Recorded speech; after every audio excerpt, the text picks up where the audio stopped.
Saludos, mis mortales favoritos.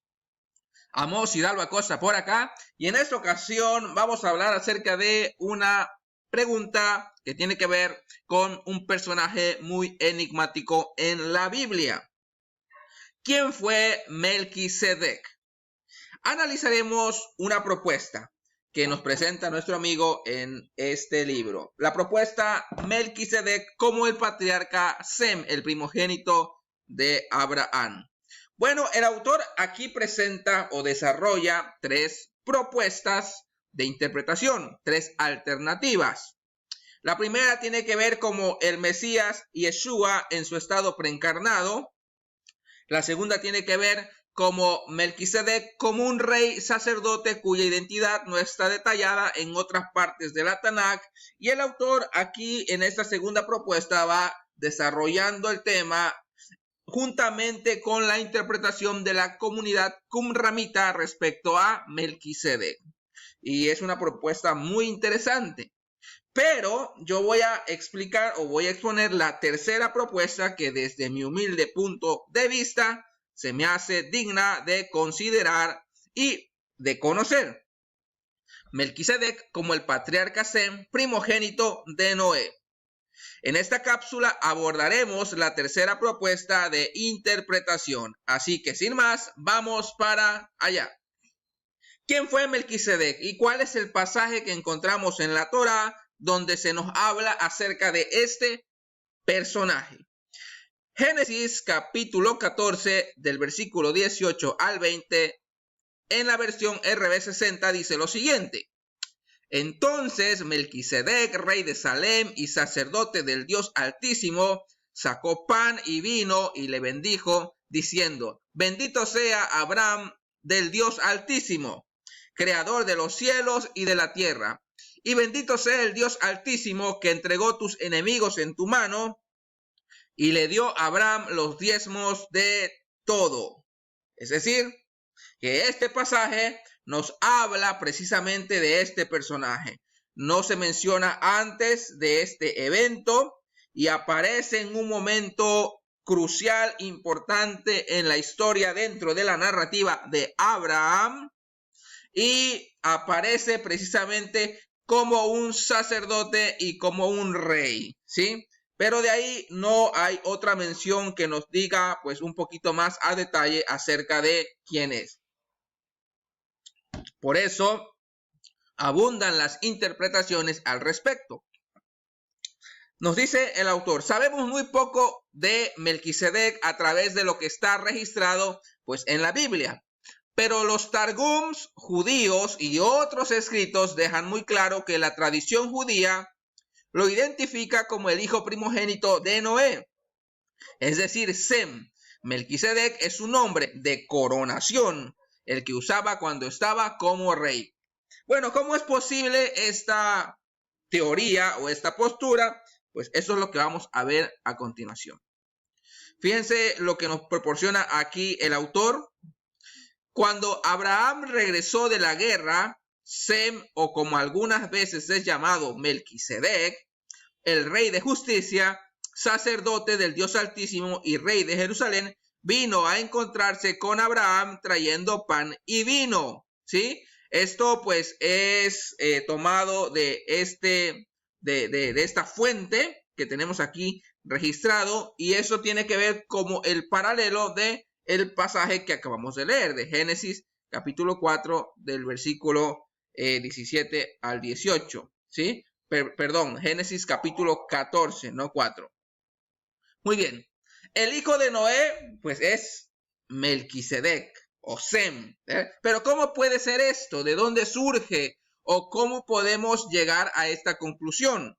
¿Cuál es la propuesta de interpretación para sostener, pues, este argumento? Noé vivió muchos años antes de Abraham. Esto es cierto. Después de todo, fueron Noé y sus descendientes los que, de acuerdo a la narrativa bíblica, repoblaron el mundo después del diluvio. Y había muchas personas con vida cuando Abraham vivió. Veamos la información que registra Génesis del capítulo 11, versículo 10 al 26, en donde traza la genealogía de Abraham desde Sem, el primogénito de Noé. Y esto es importante porque recordemos que dentro de la Torá, todos aquellos genealogías que están presentes lo están con un propósito. El redactor, el escritor, el autor lo coloca allí dentro de la narrativa con un propósito en particular. Entonces vamos a leer esto. Esto que voy a leer es Génesis capítulo 11 del versículo 10 al 26. Estas son las generaciones de Sem. Sem, de edad de 100 años, engendró a Arfaxad 2 años después del diluvio. Y vivió Sem, después que engendró a Arfaxad, 500 años y engendró hijos e hijas. Arfaxad vivió 35 años y engendró a Sala. Y vivió Arfaxad después que engendró a Sala 403 años y engendró hijos e hijas. Sala vivió 30 años y engendró a Eber. Y vivió Sala después que engendró a Eber 403 años y engendró hijos e hijas. Eber vivió 34 años y engendró a Peleg. Y vivió Eber después que engendró a Peleg 430 años y engendró hijos e hijas. Peleg vivió 30 años y engendró a Reú. Y vivió Peleg después que engendró a Reú 209 años y engendró hijos e hijas. Reú vivió 32 años y engendró a Serug. Y vivió Reú después que engendró a Serug 207 años y engendró hijos e hijas. Serug vivió 30 años y engendró a Nacor. Y vivió Serug después que engendró a Nacor 200 años y engendró hijos e hijas. Nacor vivió 29 años y engendró a Taré. Y vivió Nacor después que engendró a Taré 119 años y engendró hijos e hijas. Taré vivió 70 años y engendró a Abraham, a Nacor y a Harán. Como podemos ver, estas genealogías están allí presentes dentro de la narrativa para hacer una conexión entre las generaciones. Y entonces encontramos, y esto es muy importante, que hay una conexión, por lo menos el autor es lo que pretende dar a entender, ¿sí? Que hay una conexión entre Abraham y Noé, en el primogénito de Noé, que es Sem. Muy bien, la información que encontramos en Génesis 11 del 10 al 26 traza la genealogía de Abraham desde Sem, el primogénito de Noé, como les había comentado. Usando los números de este pasaje podemos calcular la edad de Sem sumando el principio de cada generación. Y aquí viene. 100 más 35 más 30 más 34 más 30 más 32 más 30 más 29 más 70 es igual a 390 años cuando nació Abraham. Esta numeración la saqué del pasaje que está en la lámina anterior y es lo que tenía yo en mayúsculas. Encontramos que Sem vivió 600 años y que de hecho vivió 35 años más que Abraham, quien vivió hasta los 175 años. 390 más 175 es igual a 565, que era la edad de Sem cuando Abraham murió, ya que 600 menos 565 es igual a 35. Por eso decimos que Sem vivió 35 años más que Abraham, haciendo este cálculo numérico. Bueno, la pregunta aquí que podría hacerse cualquiera, y con justa razón, es la siguiente.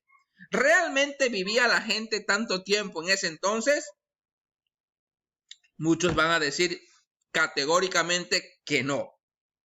Y por muchas razones. La respuesta yo creo que la mejor y la más sensata es no lo sabemos. ¿Sí? No hay medio de comprobar. Pero el autor ciertamente quiere que nosotros podamos ver algo. El autor ha colocado esta genealogía por algo. ¿Cuál es el propósito? El autor quiere que nosotros veamos la conexión entre Sem, entre Melquisedec y Abraham. De otra manera, esta genealogía que proporciona todas estas edades, pues no tendría ningún sentido por qué estar allí, o no habría sido incluida. ¿Por qué es importante esta conexión? Porque traza el sacerdocio de la familia. En Génesis 9:1, Noé es bendecido por Dios. Recuerden que Noé, dentro de la narrativa, se convierte como un segundo Adán. Y en Génesis 9:26, Sem es bendecido por Noé. La siguiente mención de la bendición está en Génesis 14:19, donde Abraham, ojo, es bendecido por Melquisedec.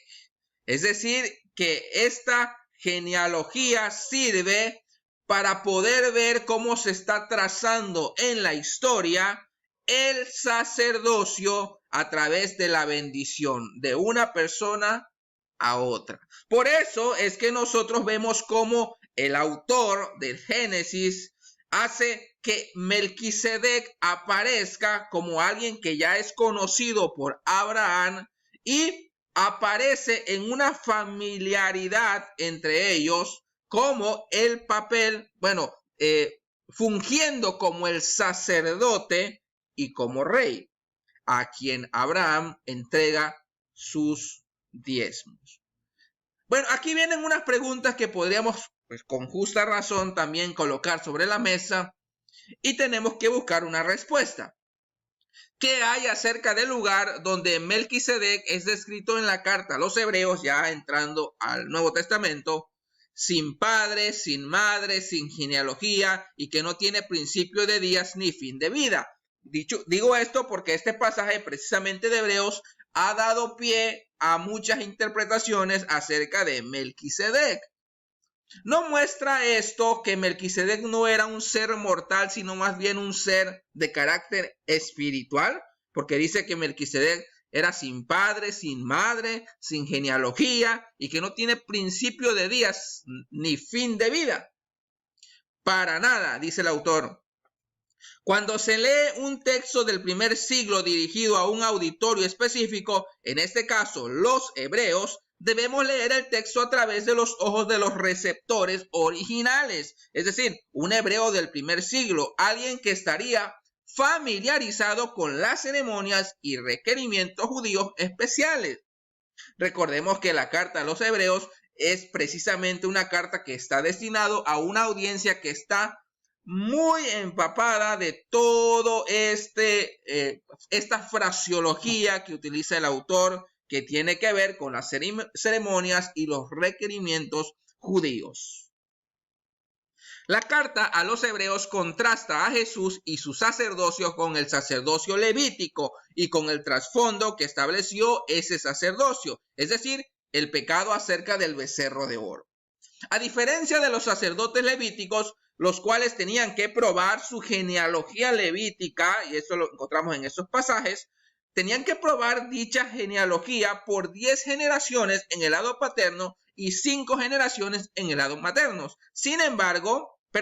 Sin matrimonios mixtos, es decir, con no judíos, y sin ninguna ilegitimidad.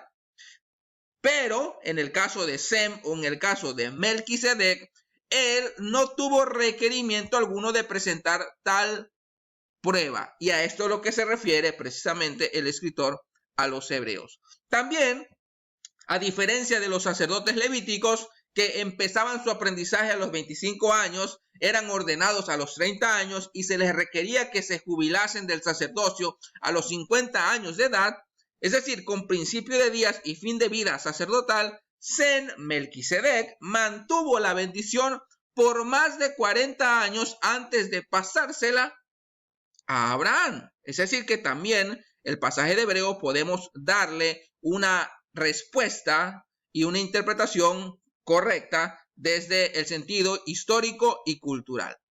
La bendición del sacerdocio familiar es la misma bendición que le fue conferida a Jesús.